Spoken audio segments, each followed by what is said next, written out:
What's good? What's good, everybody? Welcome back to another episode of the Urban Platform Speaks. Make sure to like and subscribe as you tune into the channel and check out the content. And with that being said, man, I want to speak on uh, this modern day basketball, right? And how I feel like modern day basketball was ruined once they took the power forward positions out, right? Um, because basically what we have now is we have positionless basketball. And for some people who don't know any better, positionless basketball is cool where you can get you got the centers shooting jumpers and you got the centers trying to penetrate and come down the lane and stuff just like guards, the point guards and the two guards do, right? And that's cool. I mean, it looks good, but even people who are not used to seeing the level of basketball that people from my era used to seeing, not really satisfied with that. They're not really, because it's not as entertaining. With basketball, what you get today is either you get a jump shot or you get a layup. There's absolutely no, it's it's there's no strategy to the game. And that's one thing that Kobe Bryant complained about. So before Kobe Bryant retired, and Tim Duncan retired, like those, in my opinion, Kobe Bryant, Tim Duncan, they was like the last of a dying breed, right? Because Kobe Bryant and Tim Duncan, they were like holdovers, so they were able to see guys like Lonzo Mourning. They were able to see guys like Charles Oakley and Kevin Willis, right? Those big power forwards in the league. And so what the power forwards in the league did is they offered resistance and they made it harder for you to score, right? Like point guards, like for instance, if you take, what's the guard name? Kyrie Irving. Like Kyrie Irving can penetrate and go to the rim at will. But back in the day, it wasn't like that, right? So you had to be, if you were somebody like a Kyrie Irving or a Steph Curry or a Chris Paul, you just couldn't penetrate anytime you wanted to. You had to have, there was more strategy to it. You had to either work the ball around more, just catch somebody out of position. But as far as like, being able to show your ball handling skills and get around somebody, and then boom, you got an open lane. Uh you got an open lane, a free lane until you can go score. It wasn't like that. It was just too much resistance. Like I said, with a guy like Terry Cummings down in the paint, patrolling the paint, it wasn't, it just wasn't going to happen. And it wasn't even about the physicality of like what you get when you're dealing with somebody like Terry Cummings, or the physicality you get when you're dealing with somebody like a Charles Oakley or Kevin Willis or Alonzo Mourning. They was physical. Um, and a lot of other guys was physical too. But like I said, it caused basketball players to be more strategic about what they did, right?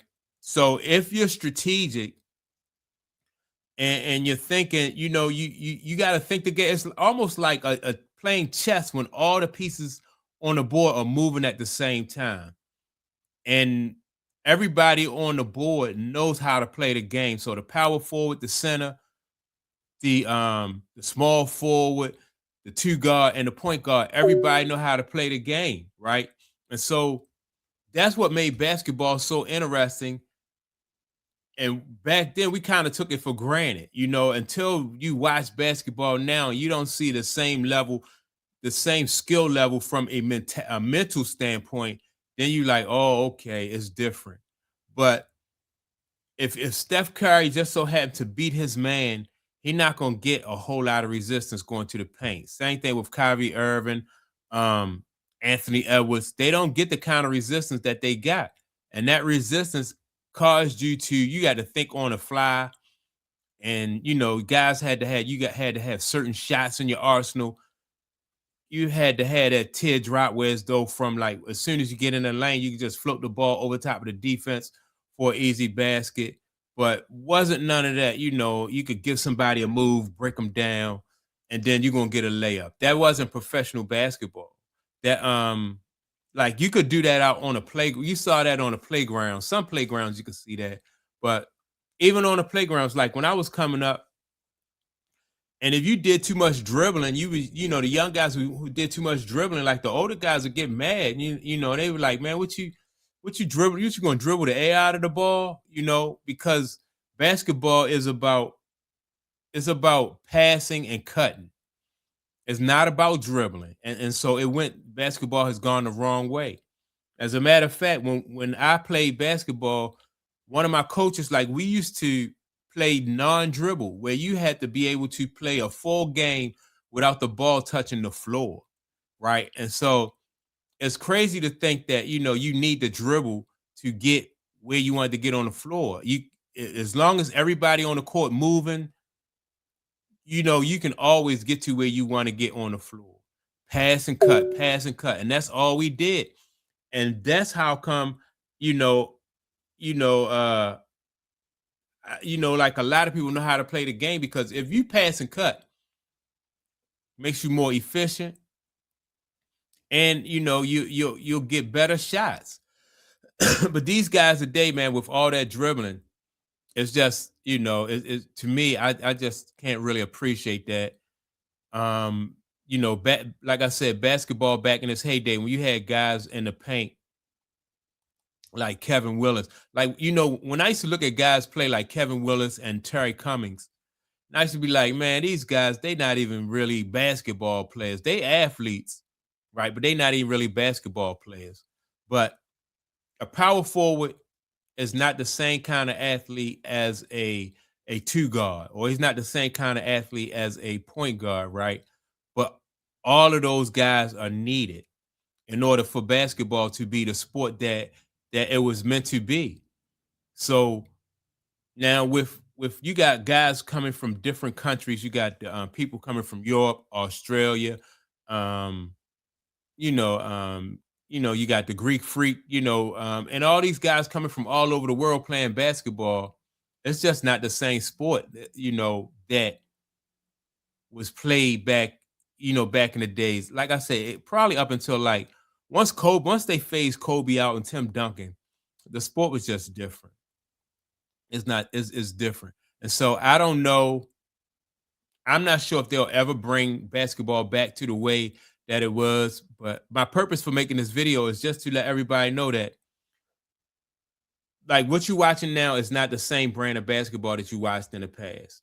And some people say, well, basketball has evolved, which, like, and those people say that. I would push back and say, well, you don't know the difference between evolution and manipulation, right?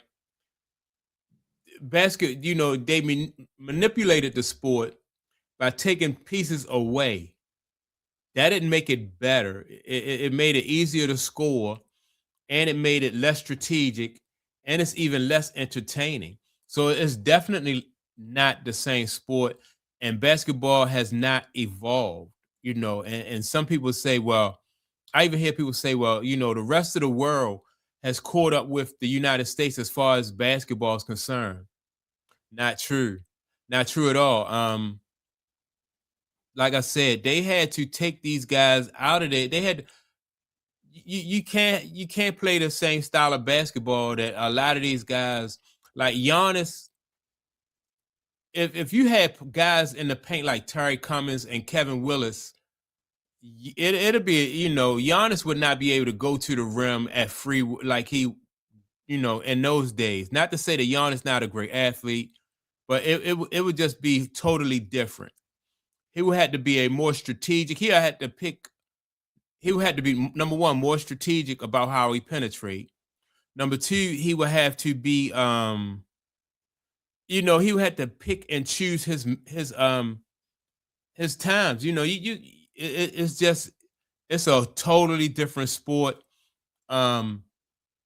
You have to, the way it was designed, like I said, with the 5 positions, every position has a role.